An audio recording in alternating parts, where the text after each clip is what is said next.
So it's when you mentioned like the 2020 stuff, you're looking, I'm looking at it, and it does look very similar. The market was at highs. At that time, 320 was basically the out in the SPY, and we tested it twice, and then that third time we really broke down through it. And when you look at the market now, it looks very similar.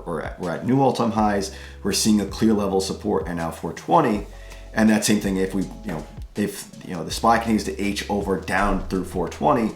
We definitely could expect some similar follow through. Maybe not like you said, not expecting a 30% drop, but you could expect like that shakeout down, to 400, a little bit below that, and then you have that, that move back higher. But yeah, so a couple of sectors, if we don't, again for the SPY, the clear line in the sand is 420. That's like the pivot low. Below that, we probably see lower prices. If we can hold that, we'll probably continue to trade in this range. Sector wise.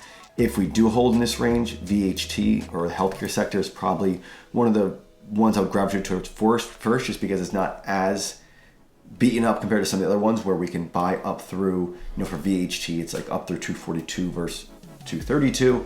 So it's a much tighter spot that you can get into some names if this is going to be the shorter term low. Sectors that I would try to avoid, unless you're already in them, would be sectors like energy that have already gone so much and will probably continue this trend, or if you're in them, it's great, but to try to initiate a position in some of these names now when they've gone on these extreme runs in a couple of days, it's kind of hard to put on risk in those kind of spots. Small caps we definitely want to avoid.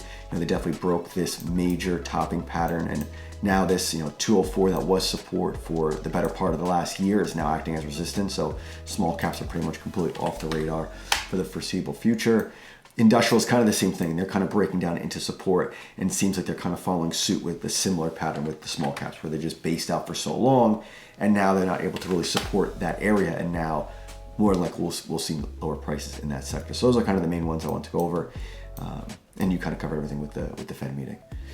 I think you made a really great point in Alpha the other day. I kind of wanted to highlight it. We were talking about energy, and yes, it's the strongest sector. Yes, it looks like it goes higher, but the opportunity there, there's not how much more upside are you expecting? Yes, we always want to buy a strong stock, but you got to be realistic about market levels and the environment we're in. So just because it's the strongest chart doesn't mean you should gravitate towards that one as your first buy if you see the market pivot, for example. Yeah, because even like for VDE, it's like if you're buying. In this, when I'm comparing VDE versus healthcare. You say for VDE, you mean energy, right? Yeah. So VDE is energy sector. So in this example, say you bought energy, which is kind of the strongest sector right now. You're buying it at 90. The pivots, versus 80. You're risking almost, 10%. Buying it at its relevant high. Where like VHT, for example, when you're buying it near its relative support and you're buying it up through 240 versus 230, you're only risking about 3%. So it's like you have 3 times less the risk buying this sector near support, where in energy you have so much more risk with it having to just continue higher immediately.